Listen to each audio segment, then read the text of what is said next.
inkuru nziza igeze mu Rwanda.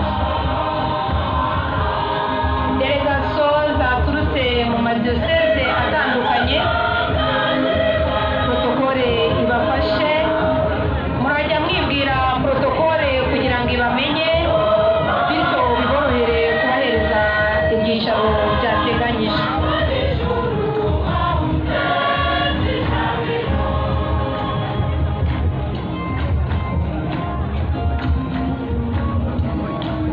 Abihaye Imana mutaragera mu byicaro, namwe tubifurije yubile nziza, mwatambuka mukegera imbere, protokole ikabafasha kubageza mu byicaro mwateganyije.